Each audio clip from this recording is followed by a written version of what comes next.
Sin más dilación, voy a dar paso a nuestro primer experto, que es Saúl López. Es Mobility Manager en Transport and Environment, es vicepresidente del Club Tesla, presidente de Pasatero Eléctrico y board member de Easy Charger. Tiene una trayectoria internacional en diferentes empresas tan importantes como puede ser, por ejemplo, Cepsa. Si te parece, Saúl, bienvenido, muchas gracias por haber aceptado la invitación a participar en este webinar. Me quito yo ya el micro y el vídeo. Agradezco a los otros ponentes que se quiten el vídeo también y te damos paso ya también a ti, Saúl, para que puedas hacer la presentación. Vicente, ¿te puedes quitar el vídeo también, por favor?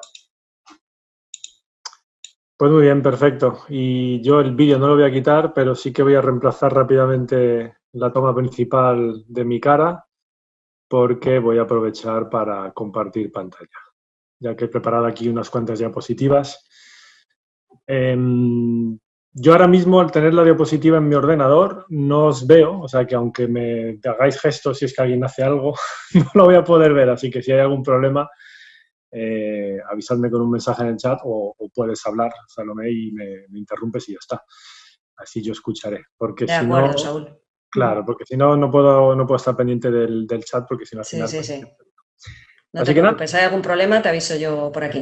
Me vuelvo a Exacto. silenciar y si hay algún problema te aviso. De momento se ve perfecto Yo todo. creo que es la mejor técnica, sí. Vale, Bueno, gracias. pues yo voy a abrir un poco esta sesión hablando del futuro de los vehículos eléctricos tras según el contexto que le debemos dar, el coronavirus o la enfermedad COVID-19, que parece que está cambiando muchísimas cosas, como todo el mundo sabe.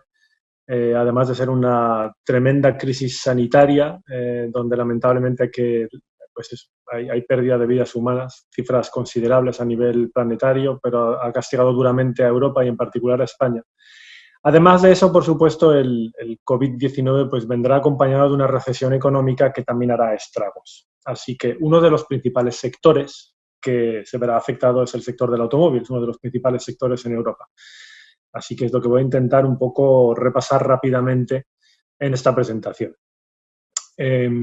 Para empezar, eso sí, un poquito de contexto. No hay que olvidar que en Europa el sector del transporte, y cuando digo transporte ahora me estoy refiriendo al transporte en su conjunto, por lo tanto también vale transporte aéreo, transporte de mercancías por ferrocarril, transporte marítimo, y, por supuesto, rodado, ya sea de mercancías o de pasajeros. El sector de transporte es el único sector cuyas emisiones siguen creciendo desde el año 1990. Para muestra, un pequeño vídeo, aquí una pequeña animación que preparó recientemente la organización para la cual yo trabajo, la Federación Europea de Transporte y Medio Ambiente.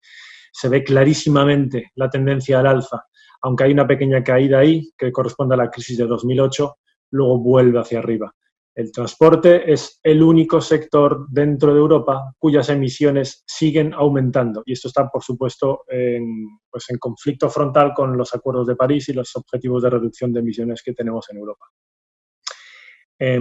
También, claro, no hay que olvidar que dentro del sector transporte el tráfico rodado es 3/4 partes de esas emisiones.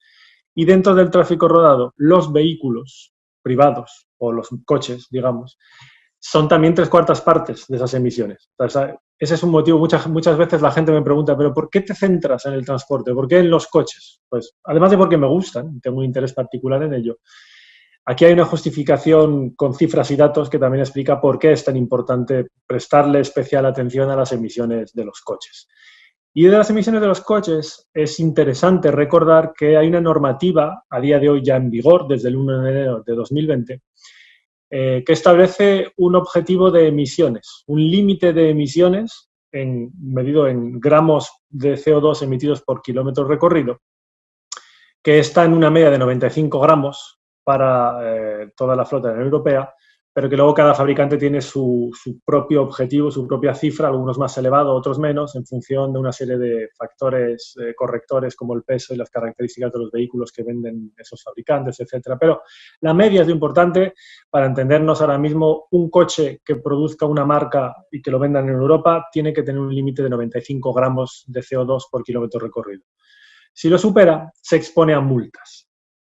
Y es bueno saber que el punto de partida en 2019 fue una media de 121,8 gramos. Eso es la media de todos los vehículos vendidos en Europa en el año 2019. 121,8 gramos. Cosa en la que gran parte de la culpa tiene, por supuesto, la obsesión por todos los fabricantes por vender vehículos todo camino, con carrocerías más elevadas, vehículos más pesados, que han llegado a alcanzar una cuota de mercado del 38% en 2019 y que emiten, por lo tanto, más, consumen más y emiten más. Pero en 2019 ya había pues, una serie de circunstancias que hicieron que los fabricantes empezaron a apostar por un cambio. Y esto es debido a las emisiones de CO2, a la normativa europea de emisiones que te dice que a partir del 1 de enero de 2020 tienes que vender vehículos cuyo límite esté en 95 gramos, porque si lo superas, por cada gramo que supere, tienes que pagar 95 euros de multa. Y esto a priori no parece mucho, pero si se hacen cálculos, un coche que emita 100 gramos de CO2, por ejemplo, es decir, excede solo en 5 el límite de 95 gramos, pues aquí estaríamos hablando de una multa de 475 euros. Ya empieza a sumar. Pero claro, eso es por coche, por unidad vendida. Si a lo largo de un año un fabricante fabrica y vende 100.000 unidades de ese coche, nos metemos ya en varias decenas de millones de euros de multa solo para ese modelo en concreto. Imaginaros el conjunto de la flota. Ya ha habido consultorías que han hecho estudios y hay fabricantes que se exponen a multas de 4.000 o 5.000 millones de euros por este motivo, por infracción del límite de emisiones. Así que, sabiendo este contexto y sabiendo también que además esto no queda aquí, sino que en el año 2025 esas emisiones de 95 gramos de media tendrán que reducirse en un 15% y en 2030 se tendrán que reducir en un 37,5%, y sabiendo que además ya hay rumores de que estos objetivos se incrementarán, serán más duros, pues sabiendo todo esto, vamos a entender lo que va a pasar a continuación. Lo primero que hay que destacar es que esta transición hacia vehículos menos contaminantes y con un límite de emisiones, lo que está generando es una oportunidad industrial inmensa en Europa. ¿Por qué? Porque los fabricantes van a empezar a invertir en la producción de vehículos eléctricos en Europa. Y para producir miles o millones, mejor dicho, de vehículos eléctricos en Europa, tienes que producir baterías también en Europa, porque Europa no es tonta, no se va a poner a producir vehículos para importar millones de baterías de Asia.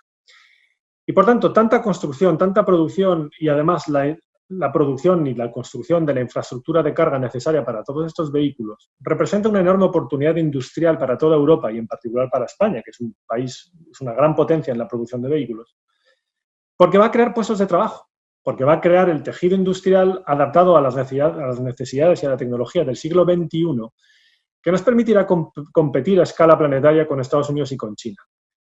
En esto de la movilidad eléctrica, Europa se estaba quedando atrás. Pero parece ser que ya por fin se han dado cuenta los dirigentes de que esto supone una oportunidad industrial única y están empezando a apretar el acelerador de la transición a lo eléctrico, lo cual es buena noticia. Pero llegó la crisis del coronavirus. Así que, con todo esto, nos planteamos una serie de preguntas, como por ejemplo, ¿qué va a pasar con la producción de los coches? Porque los coches eléctricos, al igual que los demás coches, se producen en unas fábricas que han estado cerradas durante meses. Durante 2 meses de media, pero algunas un poco más. Y además esto conlleva que luego, por el contexto de recesión económica, probablemente haya una disminución de la demanda. Y ya sabéis que un fabricante pues, produce coches en función de una demanda. Si la demanda cae, la producción también disminuye. Esto nos lleva también a plantearnos qué va a pasar con la demanda para estos vehículos eléctricos, como acabo de mencionar. No solo porque es que encima es que hasta ahora ha sido imposible comprar coches eléctricos. Los concesionarios estaban cerrados, salvo algunas excepciones de algunos fabricantes como Tesla, que tienen un modelo de venta online. La inmensa mayoría, pues simplemente, aunque tuviese el dinero, quisiera comprarlo y lo quisiera hacer ya y no tuviese problema con la recesión económica, se encuentra con concesionarios cerrados y con que no puede salir de su casa. Así que ahí durante 2 meses hay un efecto. Os voy a dar una serie de cifras, porque esto es interesante, ¿no? Para este contexto de recesión económica, cómo puede afectar a la producción y a la demanda. En el año 2019, en Europa se produjeron 485.000 vehículos eléctricos, más o menos. Y tenían previstos los fabricantes producir casi 1,5 millones de vehículos en 2020. Eso son 3 veces más. Y para 2021, 2 millones, es decir, 4 veces más en 2 años. Esto, además, como decía, es una oportunidad industrial. Esto genera puestos de trabajo. De aquí a 2030 se estiman, pues según qué cifras, entre 300.000 e incluso 1 millón de puestos de trabajo nuevos. Esto es importante, continuar preservando estos planes e intentar trabajar para que una crisis como el COVID no lo eche todo a perder, ¿no? En términos de producción, ya os decía, iban a producir eléctricos, 1 millón y pico este año, 2 millones el año que viene. Y ahora ya hablando de vehículos en general, no solo eléctricos, sino todo tipo de sistema de propulsión confundido, en Europa se matriculan cada año unos 15 o 16 millones de vehículos, cada año.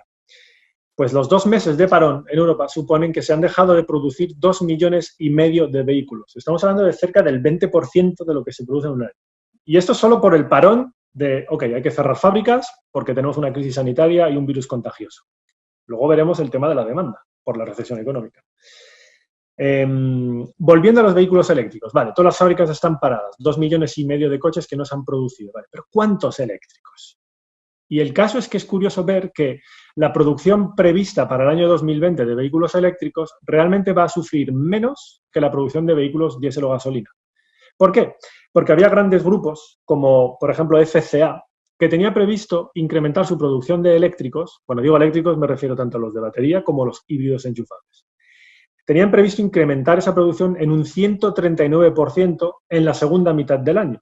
Por tanto, esos planes siguen intactos, porque están empezando a abrir las fábricas. Así que en la segunda mitad del año, que la segunda mitad empieza en julio, podrán producir esos coches eléctricos.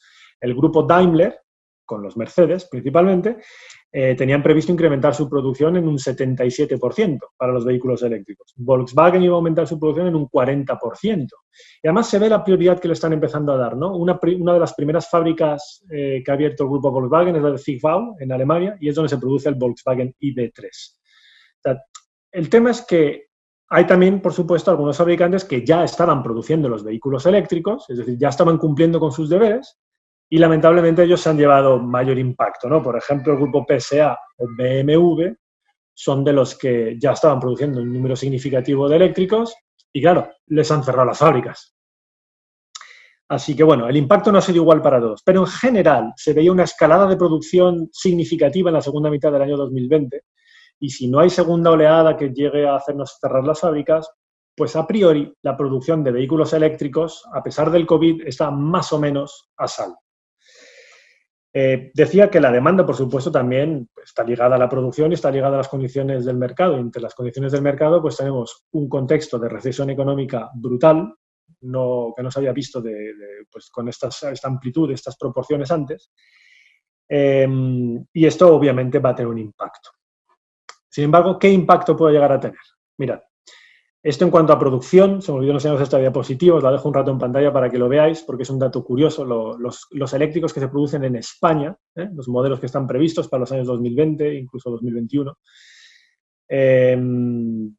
Y luego, lo que os decía, para hablar de la demanda del mercado, es bueno también recordar que estábamos en un momento de explosión de las ventas de los eléctricos muy importante. Por eso se había planificado tanta producción de eléctricos. Esta gráfica que preparamos en Tieni nos muestra que en el último trimestre de 2019 hubo una subida espectacular y que esa subida continuó y se amplificó en el primer trimestre del año 2020. Aquí en la gráfica resumimos con los principales mercados automovilísticos de Europa, España, Francia, Alemania, Italia, Reino Unido, pero obviamente el contexto global era muy bueno. Mirad, en el último trimestre, recordad también, me gusta siempre hacer hincapié en esto, que los fabricantes no paraban de contarnos la película esa de que no hay demanda para los coches eléctricos, ¿no? Bueno, en 2017-2018, cuando teníamos una cuota de mercado en España de cerca del 1% y se sudaba tinta china para llegar al 1%, pues puedes entender que, bueno, quizá a lo mejor tengan razón los hombres con lo de que no hay demanda, aunque ya sabemos que no es así la cosa.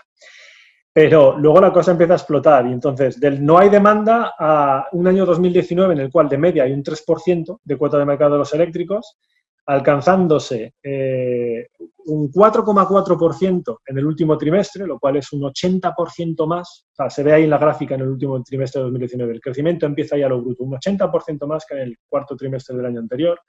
En el primer trimestre de 2020 se alcanza un 7% de vehículos eléctricos de cuota de mercado en Europa. Un 10% concretamente en marzo. Es un récord absoluto. Y es que este récord se da dentro de un contexto de primer trimestre de caída de ventas, media general europea del 25%. Esa es la media general europea. Hay algunos países donde superaron el 70% de caída del mercado. Y abril, con todos los concesionarios cerrados y todas las fábricas cerradas, Hay países donde la producción ha caído casi a cero. En España y en Italia ha habido más del 90% de retroceso en el mercado. Y a pesar de eso, las ventas de eléctricos siguen aumentando. Obviamente no aumentan en millones. En términos absolutos, las cifras son reducidas. Pero es el único tipo de vehículo cuya cuota de mercado sigue creciendo, mientras que todos los demás están cayendo de una forma, vamos, espectacular. Y esto lo que demuestra es que la normativa de emisiones de CO2 de la Unión Europea funciona y que como instrumento para potenciar la industria europea, los puestos de trabajo y la tecnología verde, tecnología limpia del siglo XXI, está funcionando maravillosamente bien, porque todos los vehículos contaminantes están viendo una caída espectacular de su cuota de mercado, mientras está creciendo, a pesar del contexto de recesión económica, de megacrisis, está creciendo la cuota de mercado de los eléctricos. Entonces, claro que con esto de que no hay demanda, etcétera, ahora también, analizando un poco la demanda, se puede ver la cuestión que siempre se ha analizado de ya, pero es que los eléctricos son muy caros, son solo para ricos, son altos de gama, son premium, son carísimos. Y eso en un contexto de recesión económica, pues van a morir. Hay quien dice eso todavía a día de hoy. Y yo digo, cuidado, en 2015 o en 2016 o 2017 tú mirabas los modelos disponibles, los modelos eléctricos disponibles en el mercado y efectivamente, Tesla, etcétera, coches de 80, 90, 100.000 euros, efectivamente, alto de gama, carísimos, para ricos, rentas exclusivas, de acuerdo. Pero es que a día de hoy, en enero de 2020, si analizamos los vehículos eléctricos disponibles, el 70% de los modelos que se van a comercializar durante este año 2020, el 70%, 7 de cada 10 coches son de los segmentos A, B y C. Los segmentos más pequeños y más asequibles. Para recordar un poco a la gente cómo va esto de los segmentos, porque no se ve siempre claramente, aquí en pantalla os he puesto el ejemplo. El segmento A son los minicoches, un ejemplo es el Fiat 500. El segmento B son coches pequeños, aquí viene un Focus, pero también puede ser un Opel Corsa, que lo hay eléctrico, un Peugeot 208, que lo hay eléctrico. En el A, por cierto, está el 580, o sea, el Fiat 500 eléctrico, pero también el Seat Mii, el Skoda Citigo, el Volkswagen Up, hay muchos. En el segmento C, por supuesto, tenemos todavía el Golf eléctrico, pero lo van a sustituir inmediatamente ya el mes que viene por el ID3, etcétera. Y luego ya en los segmentos grandes de E, F, pues ahí tenéis tipo Passat o tipo Mercedes clase C o tipo BMW Serie 3, eso es el segmento D. Ahí es donde está el Tesla Model 3. El segmento E sería pues Audi A6, BMW Serie 5, el segmento F un Mercedes clase S, en el segmento F también está el Tesla Model S, el Porsche Taycan. En fin, esto para que veáis los segmentos y luego en los sub o los todo camino también los tenéis ahí. Recuerda, es súper importante esto. En el año 2020, el 70% de la oferta de vehículos eléctricos se concentra en los segmentos A, B y C. O sea, esto de coches grandes, premium, exclusivos, no, está cambiando mucho. Un Seat Mii lo puedes conseguir por 15.000 euros. O sea, ya empiezan a ser asequibles. Claro que en un contexto de recesión económica, el que diga, no, es que yo me he quedado sin trabajo, no voy a poder comprar ningún coche. Es lógico, pero es que no se va a poder comprar ningún coche, ni gasolina, ni diésel, ni eléctrico. No va a poder comprar un coche nuevo porque se ha quedado sin puesto de trabajo y no tiene ingresos. Eso es un contexto diferente, pero para el que tenga la suerte de continuar trabajando y continuar con ingresos, esa cosa que nos han repetido machaconamente los fabricantes de automóviles, es que no hay demanda porque los que hay son muy caros, está cambiando. Estamos entrando en una fase de crecimiento absolutamente espectacular de los eléctricos en todos los sentidos. En producción, en número de producción, en disponibilidad de modelos, en prestaciones de estos modelos, en los segmentos en los que se empiezan a posicionar, en el precio que tienen, empiezan a ser cada vez más asequibles. O sea, está cambiando todo a una velocidad brutal. Los que vienen con ideas preconcebidas de los años 2015, 2016, pues lo que hacen es equivocarse cuando repiten esas afirmaciones. Porque el mercado está cambiando muy rápido. Y esto es importante verlo porque hay crisis, hay recesión, sí, pero empieza a haber eléctricos baratos. Y además de que empieza a haber eléctricos baratos, hay una cosa importante y es que el principal canal de distribución durante los contextos de crisis o de recesión económica para los vehículos nuevos son sobre todo las empresas. El sector de las ventas a particulares, ese suele sufrir muchísimo, porque ahí efectivamente hay muchísima gente que pues, pospone la compra del coche, o bien porque no puede o porque no lo ve claro en ese momento, y hay datos que demuestran que los particulares, las ventas de vehículos nuevos a particulares caen entre un 20 y un 30% durante las recesiones económicas, mientras que las ventas a las empresas o no caen o caen un 10-15%. Y además, si a esto le sumamos el hecho de que a día de hoy en Europa el 57% de los vehículos nuevos se venden a empresas y el 43% a particulares, eso es a nivel Unión Europea. En España es un poco diferente. En España tenemos, creo que era un 53% de ventas a empresas y un 47% a particulares. Está más repartido. Si tenemos en cuenta eso, una empresa que se enfoca siempre en la compra de un vehículo como si fuera una inversión, porque es un equipamiento, es un bien para su empresa, quiere hacer una inversión y quiere mirar los costes totales de propiedad de ese vehículo. Esa persona se va a fijar no solo en lo que le cuesta comprar el coche y ya se va a dar cuenta de que sí, que efectivamente es más barato que un gasolina equivalente, pero luego va a analizar los costes de utilización de este vehículo durante 4, 5, 10 años y se va a dar cuenta de que el ahorro por gasto de energía, es decir, lo que le va a costar en electricidad recorrer 100 kilómetros respecto a lo que le va a costar en gasolina o en diésel recorrer esos 100 kilómetros, ve que va a ser como 5 veces menos, o 10 en algunos casos, según el tipo de tarifa para recargar, etcétera. Va a ver que hay muchísimo menos coste de mantenimiento, menores reparaciones, etcétera, y va a ver que el coste total de propiedad es menor y, por lo tanto, va a hacer la inversión, va a continuar comprando. Habrá un impacto también en las empresas y, por supuesto, no es lo mismo una gran empresa, una gran corporación internacional como un autónomo o una pequeña y mediana empresa. Pero el autónomo, vamos a poner, por ejemplo, yo qué sé, un fontanero que necesita su furgoneta para ir a trabajar todos los días, ya sea porque va a casa de un cliente o porque va a una obra a hacer una intervención. El caso es que necesita esa furgoneta. Sin la furgoneta no puede trabajar. Si ese autónomo tenía pensado comprar un eléctrico y había hecho una serie de cálculos para ver cuál le supone menor coste a lo largo de 4 o 5 años de utilización, el eléctrico va a seguir siendo lo que le sale más rentable y, a pesar de un contexto de recesión, las ventas a empresas es lo que va a seguir tirando del carro del vehículo eléctrico. Así que ahí, para contestar a esta segunda pregunta que os habíamos hecho, la demanda, por supuesto, se verá afectada, pero seguirá habiendo un elemento que sigue tirando del carro de las ventas del eléctrico.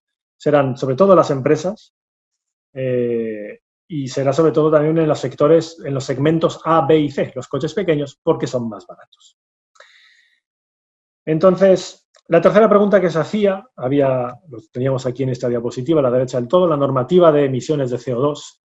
Ha habido bastantes llamamientos por parte de algunos fabricantes a posponer la aplicación de esa normativa o a cancelar o posponer las multas en caso de que no se cumpla, etcétera, etcétera. Estos intentos, de hecho, incluso llegaron hasta Bruselas, donde el lobby que representa a los fabricantes europeos llegó a escribir a la Comisión Europea pidiendo, pues, medidas, sin especificar cuáles, para ayudar en ese sentido, ¿no? Y luego resulta que, indagando un poco, te das cuenta de que es que tanto Volkswagen como PSA, como Grupo Daimler y Grupo BMW confirman en ruedas de prensa que ellos están dispuestos a continuar con las medidas tal cual, que no las quieren tocar y que van a cumplir con las emisiones. Y lo que pasa es que los fabricantes están divididos porque hay buenos alumnos y hay malos alumnos. Y entre los malos alumnos, los que no han hecho los deberes, está, por ejemplo, el grupo FCA, y eso es de los que desearía que el peso de la espada de Damocles que pende sobre sus cabezas sea menor, porque saben que van a tener que pagar multas. Entonces, retomando esto de las emisiones, lo que os decía al principio, ¿no? Que ya a día de hoy son 95 gramos de media, pero vamos a apretar aún más. En la Unión Europea ya está previsto aumentarlo hasta un 15% de reducción para 2025, lo cual nos pondría aproximadamente en unos 60 gramos. Y para 2030 caería por debajo de los 50 gramos, si no me fallan los cálculos así de memoria.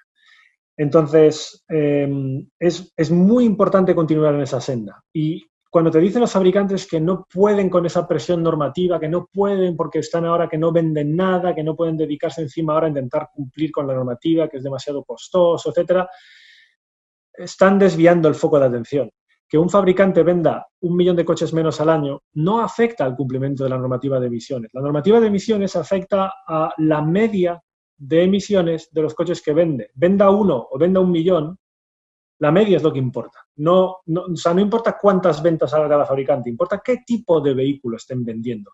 Si venden 1 millón de vehículos menos de lo que tenían previsto por culpa de la crisis del COVID, pero dentro de ese millón de vehículos tienen un 10 o 15% de cuota de eléctricos, cumplirán con la normativa de emisiones y no tendrán ninguna multa. Y aquí es importante recordar que el sector del automóvil está actualmente pidiendo ayudas. Y cómo no, al igual que lo ha hecho ANFAC en España, lo han hecho los fabricantes también en Europa, lo han hecho en Francia, lo han hecho en Alemania.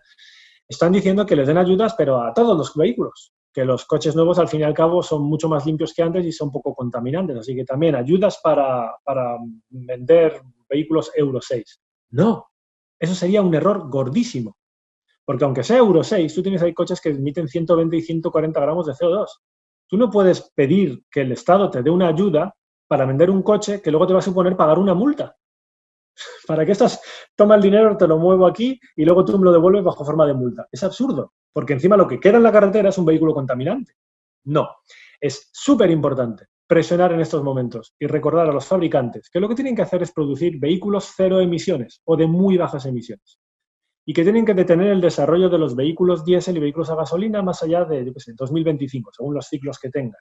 Ya habrán empezado a invertir y en desarrollar las últimas versiones para cumplir con la normativa Euro 7 cuando salga. Yo puedo entender que hay una fase de inversión que todavía está lanzada y tienen que cerrarla. Muy bien, pero después de esa se acabó. Solo eléctricos, solo cero emisiones. Y si surge una nueva tecnología que no sea un vehículo eléctrico a batería que también te obtiene cero emisiones, adelante, nos sirve. Aquí lo importante realmente es las emisiones, no la tecnología que las genere. Mientras no haya emisiones, propulsad el vehículo como queráis. Pero nada de incluir los coches Euro 6 con esto de que es que el nuevo diésel es limpio, es que el nuevo gasolina... No, claro que no es limpio, claro que sigue emitiendo y no vamos sería un absurdo error meter dinero público en ayudas para vender coches que contaminan. Cuando hay una normativa que va a empeorarse, va a apretar cada vez más y cada vez se va a poder emitir menos. Tú vendes hoy un coche Euro 6, dentro de 30 años tienes ahí una cosa que emite 120, 140 gramos y te están diciendo, no, es que no puedes emitir más de 50. No tiene ningún sentido. Entonces, hay que tener mucho cuidado con esto. Ya os digo, Renault en Francia ha recibido 5.000 millones de euros del Estado francés. Fiat está recibiendo, a punto de recibir, que es lo que le habían validado, 6.300 millones de euros. Y con poquísimas condiciones asociadas a esos préstamos. Esto no puede ser, aquí hay que presionarnos. No se puede permitir, y nosotros no nos podemos permitir, nuestra salud y el clima, no nos podemos permitir que se siga haciendo eso. Así que, ya para intentar concluir, el contexto que yo os decía desde el inicio, porque para mí es súper importante, es el tema de las emisiones. ¿Por qué? Pues como visteis en esta gráfica que se movía al principio, porque no paran de subir las emisiones del sector transporte. Eso hay que cortar por lo sano y empezar a bajar esa gráfica en picado. Tienen que bajar esas emisiones. Y lo único que se ha demostrado hasta ahora que funciona es una normativa de emisiones con multas, una normativa estricta y unas multas gordas que sí que de verdad obligan a los fabricantes a empezar a desarrollar sus vehículos eléctricos, a comercializarlos, a invertir en marketing. Y se ve que esto va funcionando. Se veían las ventas en el último trimestre de 2019 y en el primer trimestre de 2020. Todo iba de maravilla. Íbamos encaminados hacia un momento en el que podías empezar a pensar, oye, a lo mejor hay salida al final de este callejón sin luz, a lo mejor en este túnel oscuro, a lo mejor sí que hay luz al final, ¿no? Y llegó la crisis del coronavirus. Así que, como cualquier otra crisis de las que hemos vivido anteriormente, el sector del automóvil pide ayudas. Es un sector clave de la economía y pide ayudas. De acuerdo, no hay ningún problema. Demos ayudas al sector mientras continúen ayudándonos a conseguir la descarbonización del sector transporte, mientras continúen asumiendo que esto es una enorme oportunidad industrial y no un fastidio, una normativa que hay que cumplir, una multa que me van a poner. No, esto es una oportunidad.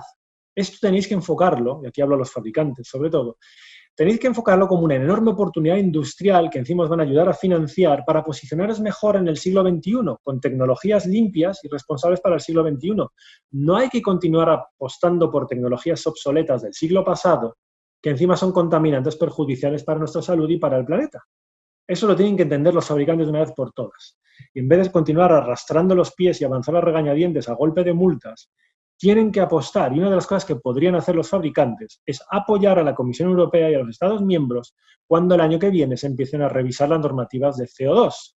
Y ese 15% que os dije que tenían que bajar en 2025, ellos apoyen un objetivo más ambicioso y en vez de un 15 sea un 25, por poner un ejemplo. Y que la reducción de emisiones de CO2 para 2030 no sea de un 37,5%, sino que sea de un, 55%, por ejemplo. Ahí es donde hay que ver la ambición de los constructores, de los fabricantes de automóviles, tanto en España como en el resto de Europa.